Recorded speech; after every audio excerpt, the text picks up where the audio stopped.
ہم جامعہ کے ناظم اعلیٰ حضرت اقدس مولانا محمد آصف صاحب مدد اللہ علیہ سے درخواست کرتے ہیں کہ حضرت تشریف لائیں اور اپنے کلمات عالیہ سے ہم سے بھی سامعین کو مستفیض فرمائیں۔ بسم اللہ الرحمن الرحیم، الحمدللہ رب العالمین والصلاة والسلام علی سید المرسلین وعلی آلہ واصحابہ اجمعین ومن تبعهم بإحسان ومن دعا بدعوتهم إلى يوم الدین، اما بعد۔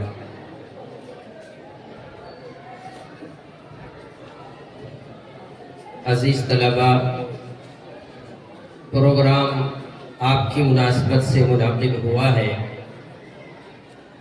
یہ سب اکابرین ملت، بزرگان دین، مہمانان اعظام، ہماری بہنیں، مائیں، بیٹیاں جو یہاں سب آپ کے سامنے آپ کو نظر آ رہی ہیں، یہ سب آپ کی خوشی میں شامل ہونے کے لیے حاضر ہوئے ہیں۔ میں جامعہ کی طرف سے آپ تمام حضرات کو قلبی سوغات پیش کرتا ہوں۔ آپ کی فراغت کو اللہ مبارک بنائے اور ہم سب کے لیے مبارک بنائے، اور یہ خوشیاں جامعہ کو اسی طرح ہمیشہ میسر ہوتی رہیں۔ یہ سلسلہ قیامت تک اسی طرح اللہ کرے جاری رہے۔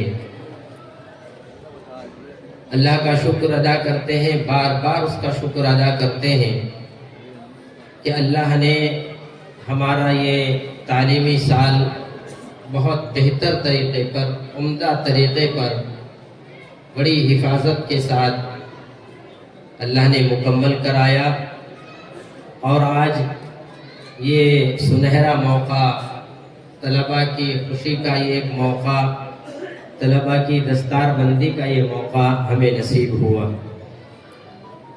حالات کچھ اس طرح کے رہتے ہیں، کبھی بیماریاں گھیرتی ہیں تو کبھی کسی اور انداز پر حالات آتے رہتے ہیں۔ اس لیے آج کے دور میں ہر دن دل کانپتا ہے، اور یہ یقین نہیں انسان کو ہو پاتا، ایک خوف کی کیفیت طاری رہتی ہے اور کشمکش رہتی ہے۔ اپنے فیصلوں میں بھی ہمیشہ تردد چل رہا ہے کہ معلوم نہیں ہم یہ کام شروع کر رہے ہیں، اس کا آغاز ہے، معلوم نہیں کہ اختتام کو پہنچ بھی پائیں گے کہ نہیں پہنچ پائیں گے۔ میں اللہ کا شکر ادا کر رہا ہوں کہ اللہ تیرا بے حد شکر ہے کہ تو نے مکمل حفاظت کے ساتھ ان طلباء کے سال کو مکمل کرایا، اور تقریباً تمام ہی مدارس میں اس وقت میں یہ سالانہ پروگرام جس کو ہم اینوئل فنکشن بولتے ہیں، تقسیم انعام اس میں ہوتا ہے، اور طلباء کے سروں پر دستار فضیلت، تکمیل کلام اللہ کی دستار بندی ہوتی ہے، ختم بخاری کی دستار بندی ہوتی ہے۔ اللہ کا شکر، بے حد شکر ہے کہ اس نے ہمیں یہ موقع عطا فرمایا۔ وقت بہت کم ہے، حضرت تشریف لا چکے ہیں، ابھی ختم کلام اللہ کا پروگرام باقی ہے، اور اسی طرح ختم بخاری کا بھی پروگرام باقی ہے۔ انشاءاللہ بہت زیادہ وقت نہیں لیا جائے گا، بہت کم وقت میں انشاءاللہ یہ سارے کام مکمل ہو جائیں گے۔ حضرت کا تفصیلی خطاب بھی ہوگا، ہم سب کو نصیحت فرمائیں گے، طلباء کو آخری سبق بھی پڑھائیں گے، اور آخر مجلس کے آخر میں ایک نکاح ہوگا، اور اس نکاح کے بعد انشاءاللہ پھر حضرت کی دعا پر مجلس کا اختتام ہو جائے گا۔ میں اس وقت میں مخاطبین میں دو طرح کے لوگوں سے بات کرنا چاہوں گا۔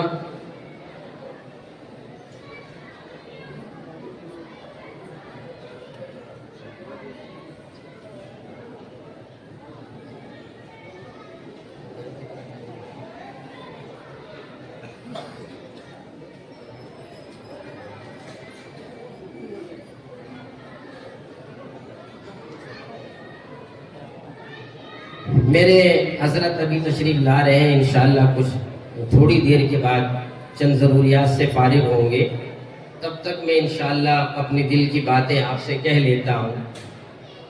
میرے پہلے مخاطب تو میرے طلباء ہیں۔ میں اپنے تمام عزیز طلباء کو مبارکبادی پیش کرتے ہوئے یہ بات بتا دوں کہ آپ تک جو یہ علوم پہنچے ہیں کہ آج قرآن پاک کا تکمیل کر کے آپ حافظ بنے، تجوید کی تکمیل کر کے آپ قاری بنے، اور علوم اسلامیہ کی تکمیل کر کے آپ عالم بنے ہیں، یہ سلسلہ اور یہ تسلسل آج سے نہیں بلکہ یہ نبی پاک صلی اللہ علیہ وسلم کے زمانے سے ہے۔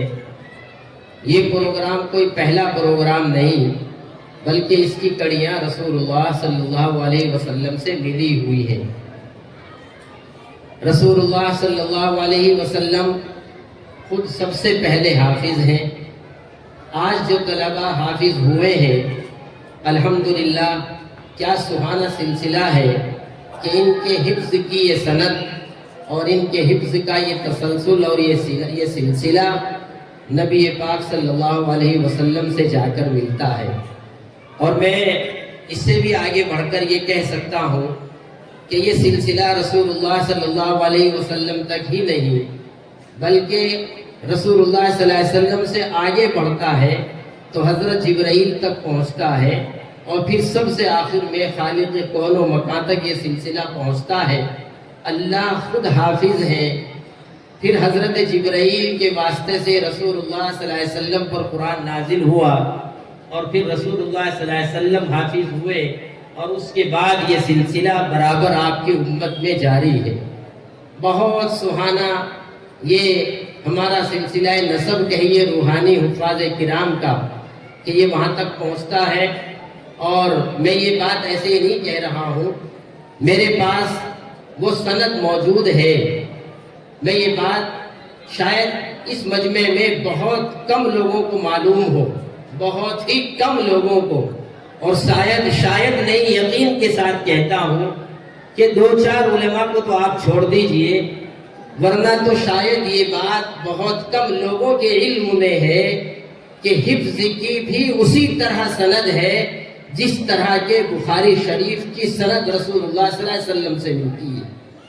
اگر کسی کو وہ سند چاہیے تو میں آج کے موجودہ اساتذہ سے لے کر کہ میں نے حفظ کیا اپنے استاد محترم جناب حافظ محمد ارشاد صاحب مدث اللہ العالی سے، اور پھر انہوں نے اپنے استاد قاری شفیق صاحب سے، اور پھر انہوں نے اپنے استاد فلاں سے، یہ پوری سند میں آپ کو دے سکتا ہوں کہ رسول اللہ صلی اللہ علیہ وسلم تک اور خالق کون و مکان تک جا کر وہ سند ملتی ہے، اور بیچ کے سارے اساتذہ کے نام بھی موجود ہیں۔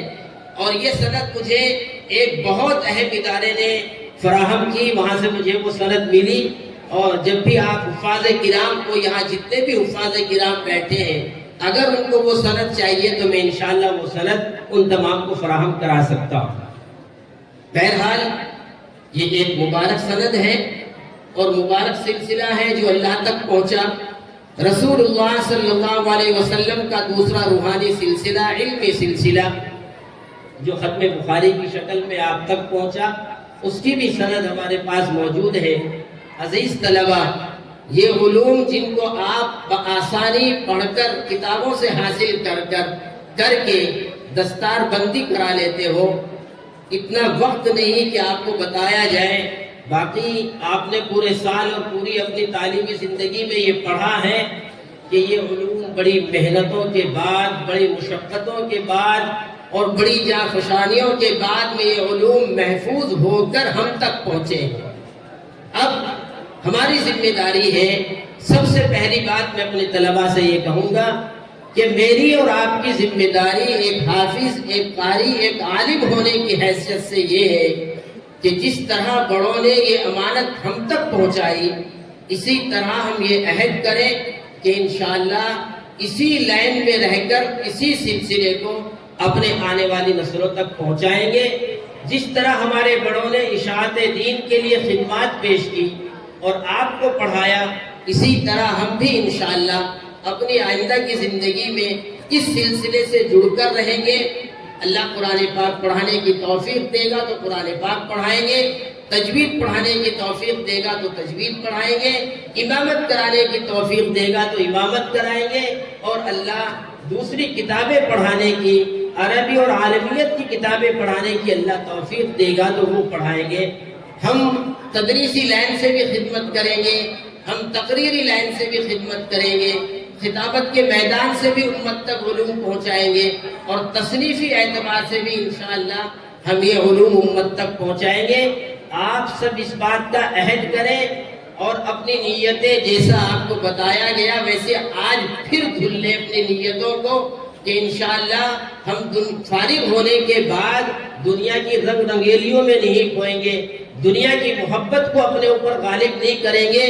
میرے بھائیوں، ممکن ہے، اور میں یہ بات ہمیشہ کہتا ہوں کہ ممکن ہے، ہو سکتا ہے کہ اگر اس لائن میں آپ رہیں تو آپ کی تنخواہ کم ہو سکتی ہے، ممکن ہے کہ ہو سکتی ہے، مگر میں یہ بات آپ کو صاف کر دوں کہ انشاءاللہ میں نے اپنی پوری زندگی میں ایک بھی واقعہ نہ ایسا پڑھا، نہ سنا اور نہ دیکھا کہ کوئی حافظ دین، کوئی حافظ قرآن یا کوئی قاری یا کوئی عالم وہ روٹی کے ٹکڑوں سے فقر و فاقے کی حالت میں محتاج ہو کر وہ بھوک کا ایڑیا رگڑ کے مر گیا ہو۔ مجھے آج تک ایک بھی مثال ایسی نہیں ملی ہے۔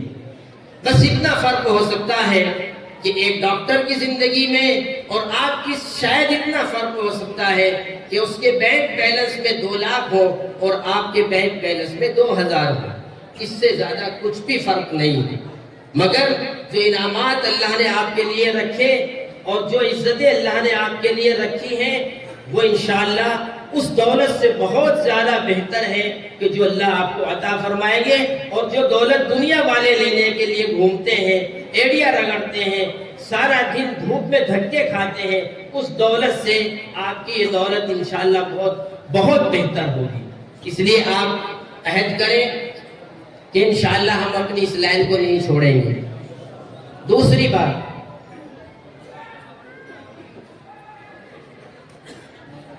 آپ وارث نبی بن رہے ہیں، اس لیے آپ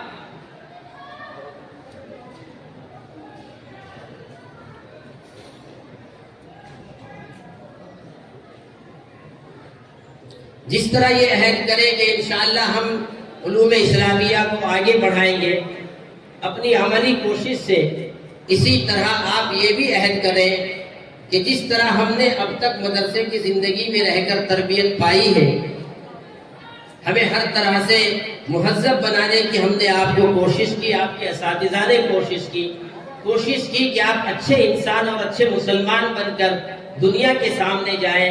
تو اللہ کے لیے میں آپ سے ہاتھ جوڑ کر یہ درخواست کروں گا کہ مدرسے کی زندگی سے نکلنے کے بعد آپ اپنی عملی زندگی کو داغدار نہ بنائیں،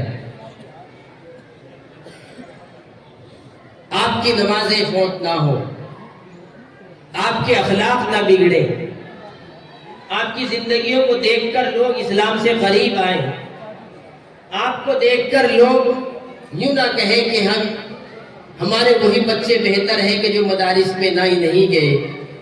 آپ ایسا نہ بنیں، ایسا بننے کی کوشش کریں کہ انشاءاللہ امت کو ترغیب ہو آپ کے عمل سے اور امت کو ترغیب ہو آپ کی زندگی سے، لوگ مجبور ہو جائیں یہ کہنے پر کہ واقعی اگر انسان بنائے جاتے ہیں تو مدرسوں کے اندر بنائے جاتے ہیں۔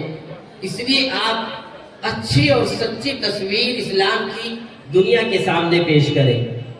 اور میں یہ بھی بتا دوں کہ انسان اچھا کب بنتا ہے اور اس کی زندگی میں یہ علوم کب آتے ہیں جو آپ نے علوم کتابوں کے اندر پڑھے ہیں۔ ایک لفظی بات ہے جس کو قرآن پاک نے واضح طور پر کہا، لَقَدْ كَانَ لَكُمْ فِي رَسُولِ اللَّهِ أُسْوَةٌ حَسَنَةٌ۔ آپ عہد کیجئے کہ انشاءاللہ رسول اللہ صلی اللہ علیہ وسلم کی سنتوں کو کبھی پامال نہیں کریں گے۔ اگر زندگی اسلام کے مطابق ڈھالنی ہے، اگر واقعی آپ کو ایک اللہ والا بننا ہے، واقعی آپ اچھے شہری، اچھا مسلمان بننا چاہتے ہیں تو رسول اللہ صلی اللہ علیہ وسلم کی زندگی سنتوں کے سوا کوئی بھی راستہ ایسا نہیں ہے کہ جو انسان کو سیدھی راہ دکھا سکے۔ سنتوں کو اپنائیں، رسول اللہ صلی اللہ علیہ وسلم کی سنتوں کو زندہ کریں۔ سنت صرف یہی نہیں، اور سنت صرف اسی کا نام نہیں کہ انسان ٹوپی لگا لے، انسان صرف داڑھی رکھ لے، یا انسان صرف کرتا پیجامہ پہن لے، یا انسان صرف 5 وقت کی نماز پڑھ لے جائے۔ یہ بہت بڑی دولت ہے، یہ سارے کام ہونے ضروری ہیں۔ یہ ایک مسلمان کے لیے جتنی چیزیں میں نے یہ بتائی ہیں یہ سب سنتیں ہیں، مگر صرف انہی چند چیزوں میں سنتیں موقوف نہیں ہیں۔ سنتیں کیا ہیں؟ نبی پاک صلی اللہ علیہ وسلم کی پوری زندگی سنت ہے۔ آپ صلی اللہ علیہ وسلم نے معاشرے میں کیسے جی کر دکھایا، آپ صلی اللہ علیہ وسلم نے پڑوسیوں کے ساتھ کیسے جی کر دکھایا، آپ صلی اللہ علیہ وسلم نے اپنے دشمنوں سے انتقام لیا یا انہیں معاف کیا، آپ صلی اللہ علیہ وسلم نے اپنے سے چھوٹوں کے ساتھ کیا رویہ اختیار کیا، کیا سلوک کیا، اپنے بڑوں کے ساتھ کیا کیا۔ کوئی بھی زندگی کا اصول ایسا نہیں ہے کہ جو سنت کے اندر، رسول اللہ صلی اللہ علیہ وسلم کی زندگی کے اندر آپ کو نہ ملے۔ اس لیے سنتوں کو، ہمارے ذہن میں سنتوں کا مفہوم کیا ہے؟ سنتوں کا مفہوم صرف یہ ہے کہ جو چند سنتیں کھانے کی، سونے کی، کپڑا پہننے کی، گھر میں داخل ہونے کی، مسجد میں داخل ہونے کی، جو چند سنتیں ہمیں بتا دی گئی، بس ہم سمجھتے ہیں کہ سنت وہی ہے۔ میں کہتا ہوں کہ وہ بھی سنتیں ہیں، مگر آپ کو اگر فرض بھی ادا کرنا ہے تو فرض ادا کرنے کے لیے اور واجب ادا کرنے کے لیے بھی وہی طریقہ مقبول ہے اور وہی طریقہ نورانی ہے کہ جو رسول اللہ صلی اللہ علیہ وسلم کی سنت کے مطابق ہے۔ ایک مرتبہ والد مرحوم رحمت اللہ علیہ نماز پڑھ رہے تھے، جامع مسجد کی بات ہے، برابر میں کوئی صاحب کھڑے ہوئے تھے جن کو انہوں نے کئی مرتبہ نماز میں پاؤں کے سیدھا کرنے کے بارے میں سمجھایا تھا کہ نماز میں پاؤں سیدھے رہنے چاہیے۔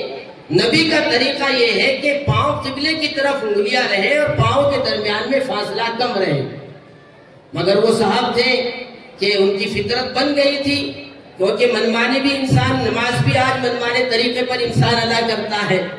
آج تو جو بھی انسان دینی کام بھی کر رہا ہے تو اس میں خواہشات کا دخل زیادہ ہے، اپنی منمانیاں زیادہ ہیں، اور پڑھے لکھوں کی تعویلات بہت زیادہ ہیں۔ اللہ پناہ میں رکھے، کتنے پڑھے لکھے تو یوں تک کہتے ہیں ارے فلاں کو سلام مت کرنا، اس کا دماغ خراب ہو جائے گا۔ میں کہتا ہوں تو اپنا دماغ ٹھیک کر لے کہ سلام سے رسول اللہ صلی اللہ علیہ وسلم نے دل کی خباثتوں کو صاف کرنے کا حکم دیا ہے۔ سلام ہے ہی اسی لیے تاکہ تو چھوٹا ہو جائے اور سامنے والا بڑا بن جائے۔ تو اپنا کبر ختم کر، تیرا کبر ختم نہیں ہو رہا ہے کہ تو دوسرے کو سلام نہیں کر رہا ہے۔ ان صاحب کا بھی یہی حال تھا۔ والد مرحوم رحمت اللہ علیہ نے دیکھا کہ وہ پاؤں سیدھے نہیں کر رہے، میں موجود تھا، بہت سے اساتذہ یہاں موجود بھی ہوں گے جن کے سامنے یہ واقعہ پیش آیا، اور یہ بات ویسے نہیں کہی، انہوں نے ایک جملہ ارشاد فرمایا، نام تو نہیں لیا، سلام کے بعد کھڑے ہو کر عرض کرنے لگے مخاطب کر کے عوام سے کہ دیکھو آپ اپنی عبادتوں کے مجاہدوں سے، عبادتوں پر عبادتیں کر کے، مجاہدوں پر مجاہدے کر کے آپ آسمان میں اڑ سکتے ہو، ممکن ہے۔ دھیان سے سننا میری بات عزیز طلبہ، ممکن ہے کہ آپ تہجد پڑھ کے آسمان میں اڑنے لگو، ممکن ہے کہ آپ ذکر کے ذریعے آسمان تک پہنچ جاؤ، ممکن ہے کہ آپ علوم اسلامیہ پڑھا کر دنیا میں بھی اپنا نام بلند کر لے جاؤ اور آسمان کی بلندی کو چھو لو، مگر جملہ یاد رکھو اگلا، اگر آپ کا یہ سارا عمل یا آپ کی زندگی سنت سے ہٹ کر ہے تو یاد رکھنا علوم کے نتیجے میں، عبادات کے نتیجے میں، مجاہدات کے نتیجے میں اور انسان جن ذکر کے نتیجے میں آسمان تک پہنچ سکتا ہے، مگر سنتوں کے خلاف کرنے والا کبھی اللہ کا ولی نہیں ہو سکتا ہے۔ سنت کے خلاف چلنے والا کبھی اللہ کا ولی نہیں ہو سکتا ہے۔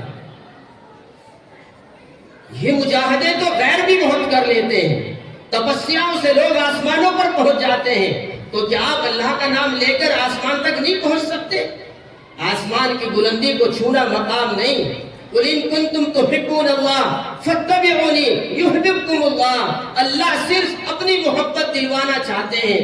بندے کے دل میں میری محبت آئی کہ نہیں؟ میرے آسمان کو چھوا، اللہ اس کو نہیں دیکھنا چاہتے۔ رسول اللہ صلی اللہ علیہ وسلم کی حدیث موجود ہے، آپ نے فرمایا کہ اللہ یوں فرماتے ہیں، اگر تم سارے کے سارے متقی بن جاؤ، ایک بھی گنہگار نہ رہے، میری خدائیت میں ذرا بھی اضافہ نہیں کر سکتے۔ سارے گنہگار بن جاؤ، میری خدائیت میں ذرا کمی نہیں کر سکتے ہو۔ اللہ کو عبادتوں کی ضرورت نہیں، اللہ کو آپ کے اس خلوص کی اور اس محبت کی ضرورت ہے کہ جو اللہ نے قُلْ إِن كُنتُمْ تُحِبُّونَ اللَّهَ فَاتَّبِعُونِي يُحْبِبْكُمُ کے اندر بتایا ہے۔ یہ آیت صاف بتاتی ہے کہ اللہ کی محبت اتباع نبی کے سوا ہو نہیں سکتی ہے، اور اتباع نبی اپنی خواہشات کا پورا کر لینا، علوم اسلامیہ کے اندر تعویل کر کر کے اپنی خواہشات کو پورا کر لینا، اس کا نام نہیں ہے۔ سنتوں کا راستہ جو نبی نے بتایا وہی راستہ اختیار کریں۔ عوام کیا کہیں گی؟ رسول اللہ صلی اللہ علیہ وسلم نے فرمایا تیرا دل بھی کچھ تجھے بتاتا ہے، لوگ کیا فتویٰ دیتے ہیں وہ نہیں، تیرا دل بھی تجھے کچھ کہتا ہے۔ اس لیے میرے عزیز طلبہ، حضرت کا آنے کا وقت ہو گیا۔ پہلی بات میری آپ سے یہی درخواست ہے کہ اپنی آپ اس لائن سے جڑ کر چلیں گے انشاءاللہ، اسی لائن پہ رہ کر خدمت کریں گے۔ دوسرا مطالبہ ہے کہ آپ پوری زندگی فرائض، واجبات اور اپنی ضروریات زندگی تک جو بھی ہے سنت کے سے ہٹ کر کوئی بھی عمل آپ دنیا کے اندر نہیں کریں گے۔ جو قدم اٹھائے تو پہلے رسول اللہ صلی اللہ علیہ وسلم کی سنت کو دیکھ لیں کہ آپ صلی اللہ علیہ وسلم نے اس قدم کو اٹھانے کا کیا طریقہ بتایا ہے۔ مجھے امید ہے اور اللہ سے دعا بھی کرتا ہوں کہ اللہ آپ حضرات کو عالم با عمل بنائے، اللہ آپ سے دین کی وہ خدمات لے کہ جن سے اللہ راضی ہو، آپ کو دیکھ کر لوگ اسلام سے قریب آئیں، میری یہ دلی تمنا ہے اور میری یہ دلی دعائیں بھی ہیں، اور انشاءاللہ ہمیشہ آپ کے ساتھ رہیں گی۔ دوسرے مخاطب جب تک حضرت آتے ہیں ان بچوں کے والدین ہیں۔ بچوں کے والدین سے میں صرف ایک بات کہنا چاہوں گا کہ اللہ نے آپ کو آپ کی نسل میں حافظ پیدا کر دیے، الحمدللہ بہت سو کے بچے قاری ہو گئے، اور ثم الحمدللہ بہت سو کے بچے عالم بنے ہیں۔ یہ بہت بڑی ان کے لیے فخر اور سعادت اور نجات کا ذریعہ ہے۔ مگر میں ایک بات سب والدین سے یہ ضرور کہوں گا، جن کے بچے حافظ عالم قاری ہو گئے وہ بھی، اور جن کے نہیں ہوئے وہ بھی، سب سے پہلے اپنے میاں بیوی کے جو تعلقات اور جو رشتہ ہے ان رشتوں کو بہت پاکیزہ بنائیں۔ بہت مختصر بات ہے، اس پر تفصیلی روشنی نہیں ڈالی جا سکتی ہے۔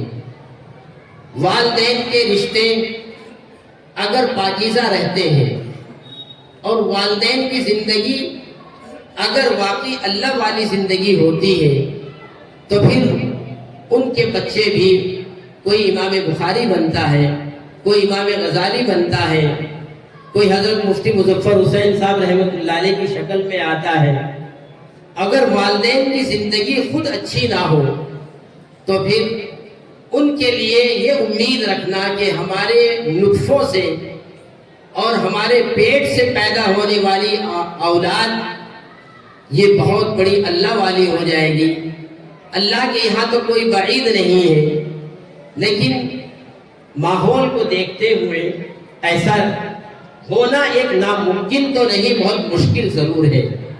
اس لیے آپ سے میری درخواست ہے کہ آپ اپنی زندگی کو بہت پاکیزہ بنائیں۔ ماں یہاں میری مائیں یہاں بیٹھی ہوئی ہیں، بہت سی بہنیں یہاں ہیں، میں ان سے درخواست کروں گا خاص طور پر کہ وہ ان کی گود، وہ کسی بھی بچے کی سب سے پہلی گود ہوتی ہے، وہ اپنی اس گود کے اندر ان بچوں کو اچھا مسلمان بنانے کی کوشش کریں۔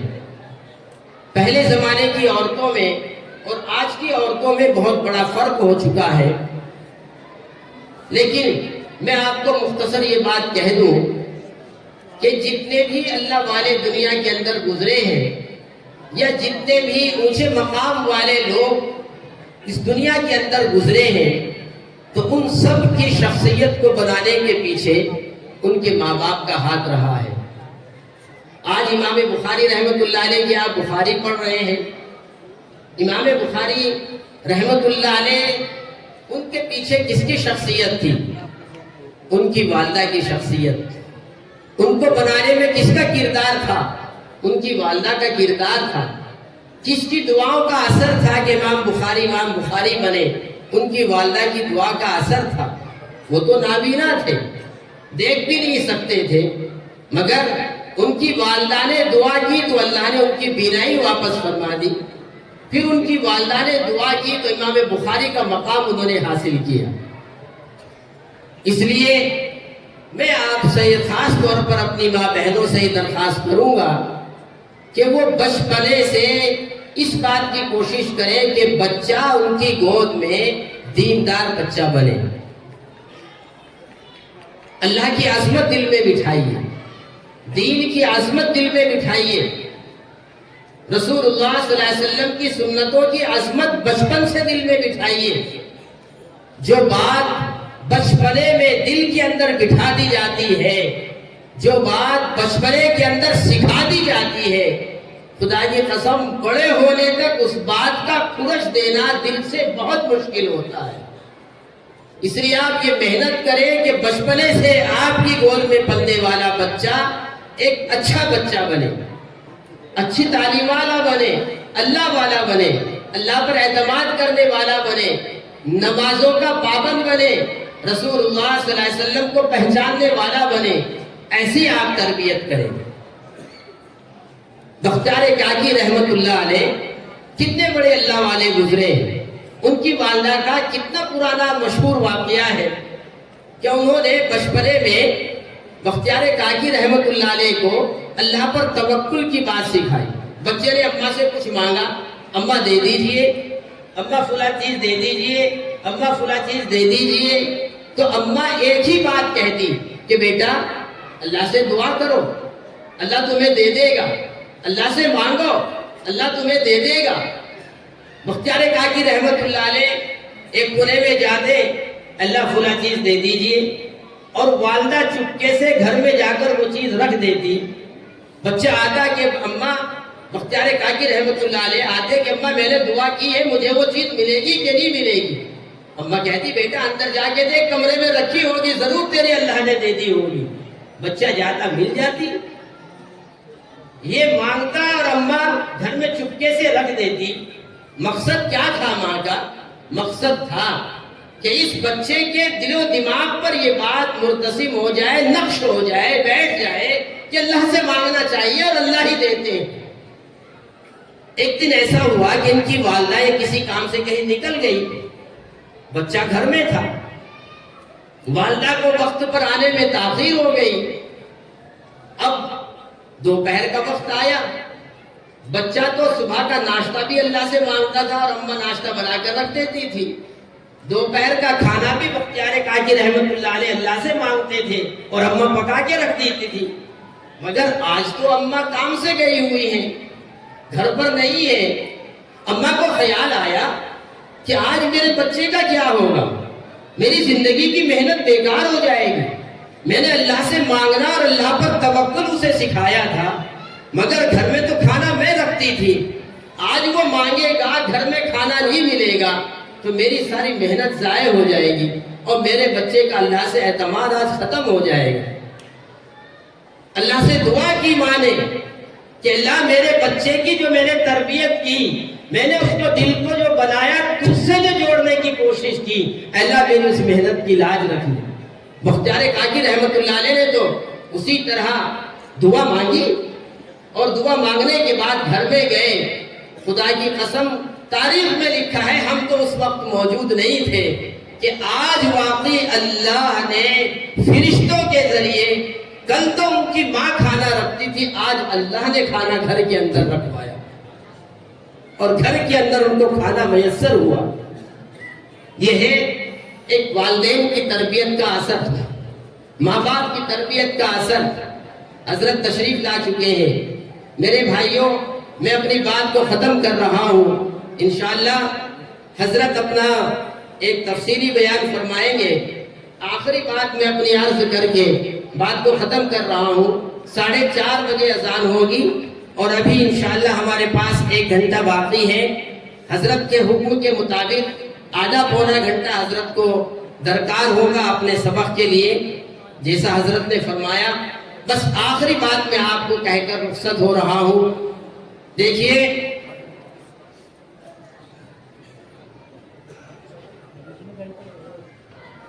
میری آخری بات کو بہت غور سے سماعت کریں۔ یہ جو دور ہے، موجودہ دور، اس دور میں میری اور آپ کی ذمہ داری اور والدین کی ذمہ داری پہلے کے مقابلے میں بہت زیادہ بڑھ چکی ہے۔ اس لیے کہ یہ جو آج کا دور ہے، یہ ایک دجالی دور ہے، فتنوں کا دور ہے۔ آج نسلوں کو اور ان کے ایمان کو بچانا اور ان کے اسلامی تشخص کو بچانا ایک بہت مشکل کام ہو رہا ہے۔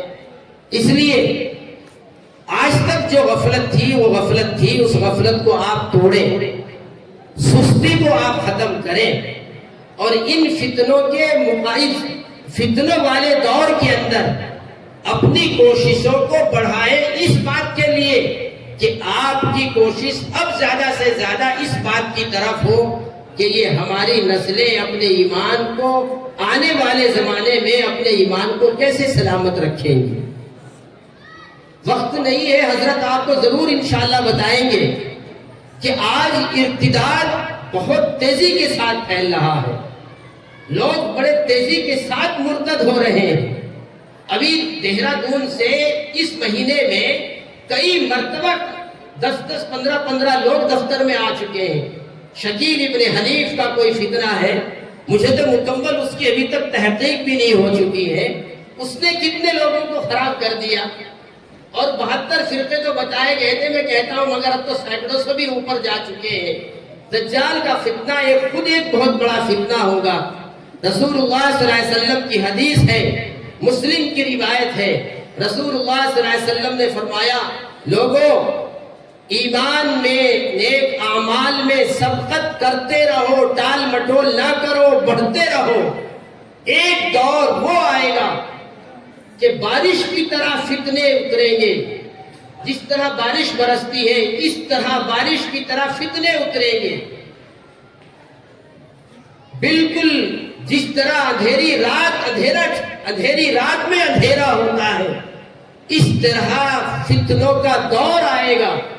فرمایا رسول اللہ صلی اللہ علیہ وسلم نے کہ مسلمان صبح کو گھر سے نکلے گا کہ شام کو جب گھر لوٹے گا تو کافر ہوگا، شام کو گھر سے نکلے گا، صبح کو جب لوٹے گا تو وہ کافر ہوگا، نکلے گا تو مسلمان اور لوٹے گا تو کافر۔ ایسا دور آئے گا، لوگ، فرمایا رسول اللہ صلی اللہ علیہ وسلم نے کہ لوگوں کا یہ حال ہو چکا ہوگا کہ وہ اپنے ایمان کو کوڑیوں میں بیچ دیں گے۔ اور بہت سوچنے کی بات ہے، بات ختم کر رہا ہوں۔ فرمایا کہ صبح کو نکلے گا، شام کو کافر واپس آئے گا۔ یوں نہیں فرمایا کہ وہ گناہ کر کے آئے گا، یوں نہیں فرمایا کہ وہ شراب پی کر آئے گا، وہ دور آ جائے گا، یوں نہیں فرمایا کہ صبح کو پاکیزہ نکلے گا، شام کو زانی بن کر آئے گا۔ گناہوں کی تفصیل نہیں بتائی، سیدھا کہا صبح کو نکلے گا مسلمان، شام کو لوٹے گا تو کافر۔ اللہ پناہ میں رکھے۔ میرے بھائیوں، آج ہم جس طرح چل رہے ہیں، اپنی نسلوں کی جس طرح ہم تربیت کر رہے ہیں، جس طرح ان کو تعلیم دلا رہے ہیں، مدارس کے اندر تعلیم کا جو پرسنٹیج ہر دن گھٹتا جا رہا ہے، اور اسکولوں کی طرف اور دنیاوی تعلیموں کی طرف جو لوگ دنیاوی تعلیم کی طرف بھاگ رہے ہیں، اور جس طرح تیزی کے ساتھ مسلمان عملی ارتداد کا شکار ہو رہا ہے، کتنے لوگ ہیں جو 5 وقتہ نماز پڑھتے ہیں، 8 دن کی نماز پڑھنے والے 90% سے زیادہ ہوں گے، وہ بھی 2 رکعت جمعے کی پوری 12-14 رکعت پڑھنے والے بھی نہیں ملیں گے، 2 رکعت پڑھنے والے مسلمان ہو چکے ہیں، اور کتنے تو وہ بھی نہیں ہیں۔ اس لیے اور پھر یہ بات کہوں گا کہ اپنی بچیاں خاص طور پر ہماری ماں بہنیں بیٹھی ہوئی ہیں کہ اپنے بچوں اور بچیوں کے لیے سب سے پہلے آپ کی کوشش آج کے دور میں یہ ہو کہ یہ مسلمان ہو۔ آپ دنیاوی تعلیم دلائیے، ہمیں کوئی انکار نہیں ہے، مگر یہ بات حضرت نے بھی اپنے کئی بیانات میں کہی، اور استاد محترم حضرت الحاج مولانا محمد ارشد مدنی مدث اللہ العالی نے بھی ابھی بڑی کانفرنس کے ذریعے جمعیت کے تحت میں یہ بات پہنچائی کہ اپنی نسلوں کا، خاص طور پر اپنی بچیوں کا اگر ایمان بچانا ہے اور انہیں مرتد ہونے سے اگر بچانا ہے، تو آپ کو اگر ادارے بھی دنیاوی تعلیم بھی دینی ہے تو دنیاوی تعلیم کے ادارے بھی اپنے قائم کرو۔ ایک اندازے کے مطابق پچھلے سال تقریباً ایک بہت بڑے تحقیقی ریسرچ کی بات بتا رہا ہوں، 8 لاکھ بچیوں نے 8 لاکھ مسلمان بچیاں مرتد ہوئی تھی۔ اب بچے کدھر جا رہے ہیں، کیا ان کا حال ہے؟ اس لیے میرے بھائیوں بات ختم کرتا ہوں، اللہ مجھے بھی سمجھ دے، اپنے ادارے قائم کرو، دنیاوی ادارے قائم کرو، اور یہ مدارس اللہ کی ان کو بہت بڑی نعمت سمجھو، ان کو اس طرح زوال پذیر نہ ہونے دو۔ خطرہ ہے کہ جس طرح ہر دن ہماری توجہ گھٹ رہی ہے، کوئی بند کرے یا نہ کرے تو ہم تو خود ہی ان اداروں کو بند کرنے کا ذریعہ بن جائیں گے۔ اس لیے ہر طرح سے ہمیں تیار رہنا ہے، آنے والا ہر دن قربت قیامت کا ہوگا اور ہر دن فتنے کا ہوگا۔